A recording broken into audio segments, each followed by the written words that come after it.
प्रदेश के उपाध्यक्ष मेरे मामा आदरणीय ज्ञानदेव आहूजा जी, हमारी पार्टी के ऊर्जावान जिलाध्यक्ष आदरणीय संजय नरूका जी, इस विधानसभा क्षेत्र के लाडले विधायक आदरणीय मंजीत जी, हमारे पूर्व विधायक आदरणीय रामहेत जी, आदरणीय मामन सिंह जी, श्रद्धे मंच पर विराजमान श्रद्धे बहन बालकनाथ जी, हमारे प्रत्याशी रहे आदरणीय रामकिशन जी, आदरणीय मोहित जी, आदरणीय सुखवंत सिंह जी, कि आप लगातार दूसरी बार लोकसभा का चुनाव लड़ने जा रहे हैं, नामांकन पत्र दाखिल कर चुके हैं और जब चुनावी रणभेरी बच जाती है, नामांकन पत्र दाखिल हो जाता है, उस प्रत्याशी को अपने क्षेत्र में रहना होता है। और मैं जानता हूं वक्त की क्या कीमत होती है चुनाव के वक्त, क्योंकि मैं खुद चुनाव लड़ा हूं अभी हाल में।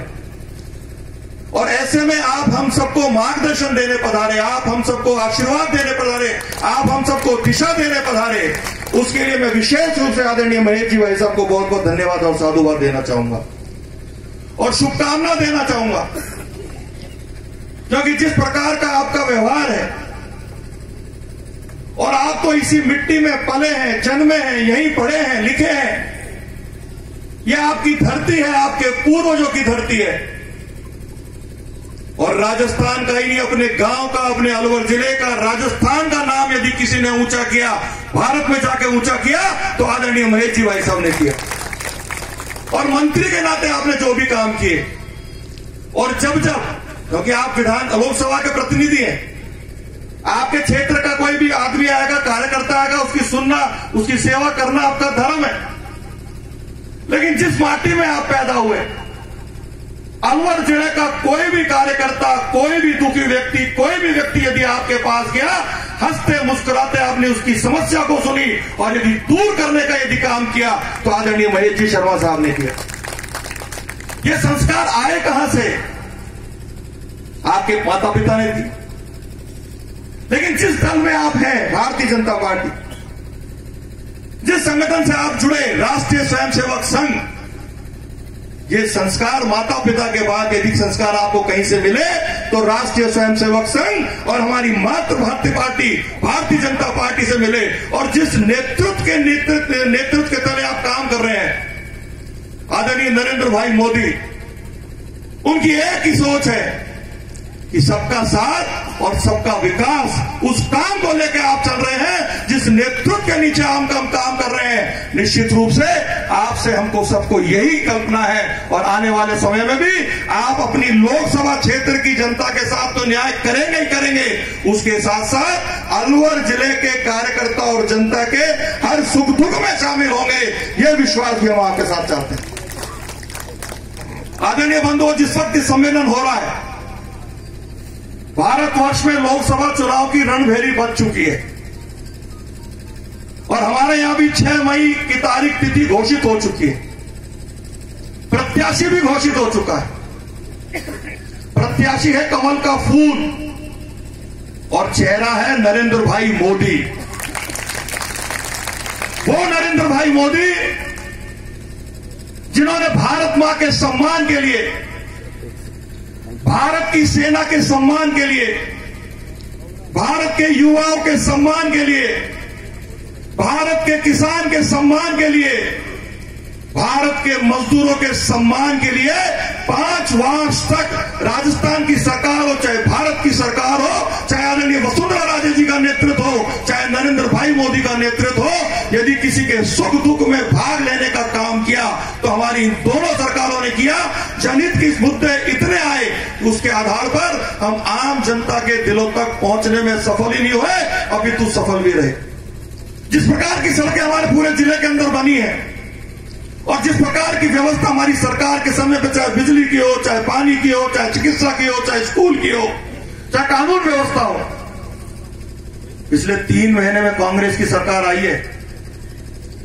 आदरणीय मंत्री महोदय, आपको बताना चाहूंगा, बहुत दुखद विषय है, जब से कांग्रेस की सरकार आई है, ये ठक ठक ठक ठक ठक की आवाज सुन रहे हो ना, 5 साल तक हमने जनरेटर देखा नहीं था, जनरेटर की आवाज नहीं सुनी जब आदरणीय वसुंधरा राजे जी की सरकार थी। और जब अशोक गहलोत जी की सरकार आई है, घर घर के आगे जनरेटर भी आ गए हैं, इन्वर्टर भी चालू हो गए, इस प्रकार की आवाज शुरू हो गई, बिजली में कटौती शुरू हो गई। 5 साल तक हमारे जिले में पानी की कोई कमी नहीं थी, और इन 3 माह में आम जनता पानी के कारण त्राही कर रही है। जनता सड़कों पर उतरने को तैयार बैठी है। कानून व्यवस्था इतनी खराब हो चुकी है कि चेन स्नेचिंग की घटनाएं बढ़ गई हैं। और मुनावर में तो अभी एक बहुत विभत्स कांड हुआ था, एक बच्ची के साथ रेप हुआ था। उसके ऊपर आए दिन लूटपाट, आए दिन डकैती, और एक अरशद गैंग हुआ करती थी हमारे तिजारा में। मामन जी जानते हैं, रामेश जी जानते हैं। अभी मैं अखबार में पढ़ रहा था, 5 साल तक उस अरशद गैंग का, टुंडा गैंग का कोई पता नहीं था। अभी एक अखबार में पढ़ रहा था, 2 दिन पहले ही अरशद गैंग और पुलिस के अंदर मुठभेड़ हुई, दोनों तरफ से गोलियां चली। भाई 5 साल पहले ऐसी क्या सरकार थी जो अरशद गैंग गायब हो गई थी, और अब ऐसी कौन सी सरकार आ गई जो अरशद गैंग वापस सामने आ गई। और यदि मैं बात करूं, क्योंकि राजस्थान के अंदर ही घोषणा कर गए थे राहुल गांधी जी, 1 2 3 4 5 6 तेजाब फिल्म के तर्ज पे गाना गाए थे और मंच पे नाचते नाचते बोले थे कि 1 से लेकर 10 तक गिनती गिनूंगा और कांग्रेस की सरकार किसानों का ऋण माफ, 2 लाख तक का ऋण माफ। हो गया क्या? नहीं हुआ। माननीय मंत्री महोदय, जो हमारी यशस्वी मुख्यमंत्री आदरणीय वसुंधरा राजे जी 50,000 तक के ऋण, कोऑपरेटिव के ऋण, सहकारिता के ऋण जो माफ कर रही थी, उन्हीं को आगे बढ़ाया और उसी में ही कागजों में फेरबदल करके उन्होंने काम करने की कोशिश करी है। 2 लाख तक की जो ऋण की घोषणा की थी, वो बहुत दूर दूर तक है, किसानों के साथ धोखा किया। बेरोजगारों को ठगने के लिए 3500 रुपए प्रति माह उसके खाते में डालेंगे। और जब मैं और मंजीत भाई, हमारे जो 73 विधायक आदरणीय गुलाब जी कटारिया के साथ जो हमारे नेता प्रतिपक्ष हैं, उनके नेतृत्व में जो हमने विधानसभा में प्रदर्शन किया, तो कांग्रेस की सरकार को मजबूर होकर घोषणा करी कि 1 मार्च से 3500 रुपए प्रति माह बेरोजगारों के खाते में राजस्थान सरकार डालेगी। डाल दिया क्या? 1 पैसा नहीं आया, ऋण माफ नहीं किए, 3500 रुपए खाते में डाले नहीं। और जो केंद्र की सरकार ने, आदरणीय नरेंद्र भाई मोदी ने आर्थिक आधार पर जो 10% आरक्षण की घोषणा की थी, उस आरक्षण का लाभ राजस्थान के युवाओं को नहीं मिले, उसका अड़ंगा डालने का यदि कोई काम कर रहा है तो अशोक गहलोत सरकार कर रही है, उसका प्रशासन कर रहा है। हमारे युवा वर्ग जाते हैं सर्टिफिकेट बनाने के लिए, पटवारी हो, तहसीलदार हो, एसडीएम हो, सब लोग मना करते थे। पहले तो बोले कोई नीति नहीं आई, कोई गजट नोटिफिकेशन नहीं आया। हमने कहा ये तो भारत की सबसे बड़ी पंचायत ने सर्वदलीय समझौते में, सर्वदलीय आधार से एकजुट होकर के इसको पारित किया है। लेकिन वो रोजगार का बेरोजगार युवक उस सर्टिफिकेट को बनाने के लिए सड़कों पर घूम रहा है। जब हमने प्रदर्शन किया, मांग करी, तो गजट नोटिफिकेशन जारी। और आज भी एक फोन आया था, अब भी तहसीलदार पटवारी उसको नहीं बना रहे। विकास को रोकने का काम यदि कोई कर रहा है, भामाशाह 3 लाख तक का स्वास्थ्य बीमा हमारी आदरणीय वसुंधरा राजे जी ने दिया था, उसको भी रोकने का कुछ प्रयास कांग्रेस की सरकार कर रही है। आदरणीय बंधुओं, अब यह समय आ गया है। आज भले ही हम राजस्थान में 73 है, लेकिन जिस प्रकार का वातावरण देश के अंदर है, पूरी देश की जनता आदरणीय नरेंद्र भाई को दोबारा प्रधानमंत्री बनाना चाहती है। और हमारे हाथ में एक मौका आया है, वोट की ताकत का मौका है।